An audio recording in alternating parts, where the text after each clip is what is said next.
তো এই যে রান্না বসিয়ে দিয়েছি, এখন 11টা বেজে গেছে। দেখো এখানে 1 হাঁড়ি দুধ ছিল, কেটে গেছে, কালকে রাত্রেবেলা জাল দিয়ে, তারপরেও কেন জানি না। তো এখানে কি করেছি, এই যে এটাকে চালনির মধ্যে একটু মানে জড়াতে দিয়েছি, এটা দিয়ে আলু দিয়ে মানে একটু পনিরের মতো করব আর কি, কারণ যেহেতু ফেলবো না। এতটা দুধ, 1 প্যাকেট দুধ পুরো, মানে কীরকমটা কি কিছু না, 1 প্যাকেট দুধ পুরো, যেহেতু ফেললে পরে খারাপ লাগে। তো আলু দিয়ে এখন একটু গরম মশলা টশলা দিয়ে করে নেব।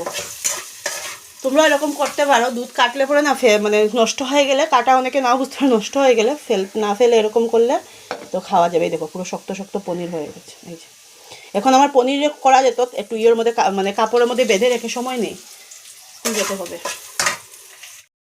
অনেকদিন পর যেহেতু রৌদ্র উঠেছে, কালকের ভিডিও এখনো আপলোড দিইনি, এডিট করে রেখেছি, থাম্বনেল রেডি করিনি। আর অনেকদিন পর যেহেতু রৌদ্র উঠেছে, তার জন্য একদম হুটোপাটার দিন। কাপড় তো কিছু ধুয়ে দিয়েছি, বিছানা চাদর একটা ভিজিয়ে রাখলাম, এখনো ধুইনি। পুজো দিতে হবে, কারণ নাই করেও 15 দিন পরে রৌদ্র উঠেছে। তো hello everyone, welcome back to our channel. আশা করি আপনারা সবাই ভালো আছেন। এই যে আমিও বেশ দাঁড়িয়ে আছি। হ্যাপি নিউ জালিয়াতে আপনাদের অনেক অনেক ওয়েলকাম। তাকাতে পারছি না টাইম নেই।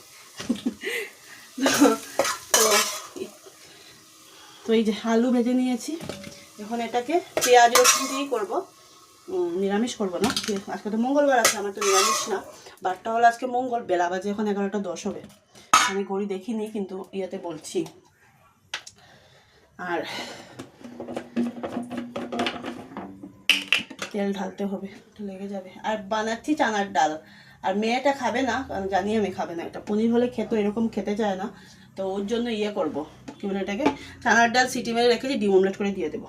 আমি মানে ফেলে দিতে ইচ্ছা করে, একবার ভাবলাম ফেলে দিই, লেট হয়ে যাবে, বললাম না, একটু টাইম বের করে উল্টোপাটা হোক বানিয়ে নিই। কারণ বেকার 1 প্যাকেট দুধ এমনিতেই নষ্ট হয়েছে, তাদের যদি খাইও একটা কাজে তো লাগবে। আমার হাতটা স্লিপ কাটছে। আলু ভেজে নিয়েছি, এখানে দেখাই, এখানে শুকনো লঙ্কা, আদা, রসুন, পেঁয়াজ দিয়ে মিক্সি মেরে, শুকনো লঙ্কা দিয়েছি, কাঁচা লঙ্কা নেই বলে শুকনো লঙ্কা 3টে দিয়ে দিয়েছি। আর এগুলো মাছতে হবে। বেরোতে বেরোতে অনেকটা লেট, 2টো বাজার 10 মিনিটের উপরে হয়ে গেছে। তো এখন সব কাজও সেরে, যেহেতু রৌদ্র অনেকদিন পরে উঠলো, তো তবে যদি সারাটা দিন পেতাম, অনেক কাপড় উপর শুকোনো যেত। পাইনি, রান্না বান্না সব কিছু। তো যাই হোক, ছাতাটা নিয়ে আসতে ভুলে গেছি, কথা বলতে বলতে দিদার সাথে বেরিয়ে পড়েছি। এখন মামামকে এনে, কালকে রাত্রিবেলা একদম ঘুম হয়নি, কেন জানি না, এখন এরকম হয়, এক সময় এরকম হয়। আসলে প্রেশার চেক করাতে হবে, করাবো 2 দিনের মধ্যে করিয়ে নেব। তাহলে একটু লিমিট করলে না প্রেশার, যেহেতু আমি মানে ওই যে মাথায় তেল টেল কোনো সময় দেওয়া কম পড়ে, তো তার জন্য ওই যে বেশি বাড়াবাড়ান্ত না হলে প্রেশার ট্যাবলেট খাই না।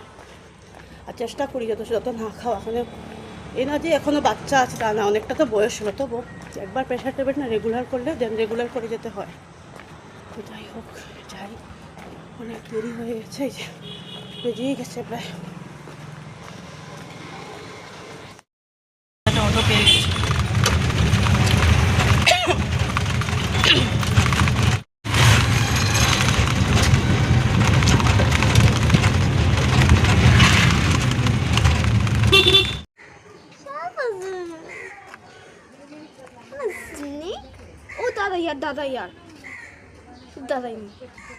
করে দিদা এখন পুজো দিয়ে ঘন্টি বাজছে। আর সাপটাকে দেখে আমরা ভয় যে যতটুকু না পেয়েছি, ও ততটুকু বেশি ভয় পেয়েছে। ও যাওয়ার কোনো জায়গা পাচ্ছিল না, তার জন্য আরও বেশি মানে একটা মানে কি বলবো, কনফিউজড, কোথায় এদিকে ডুববে না ওইদিকে ডুববে, ওইদিকে ডুববে না। ও ড্রেস খোলার সিস্টেম নেই। দিদা গিয়েছিল ডক্টর দেখাতে, আসার সময় জুস নিয়ে এসছে, ড্রেস খোলার সময় নেই, উনি আগে এটা খেয়ে যদি আমি খেয়ে নিই, বাবা আমরা খেয়েই রেখেছিলাম।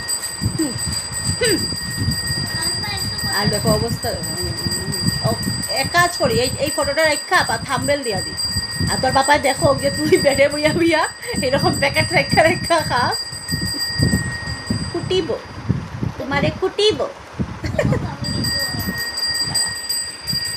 Just wait and watch. হাঁসের ডিমের চচ্চড়িটা, হাঁসের ডিম চচ্চড়ি, আর এটা হলো কি বলে, এটা কিসের ডাল আমি জানি না, মাছের মাথা দিয়ে। আর আমি বানিয়েছি চানার ডাল।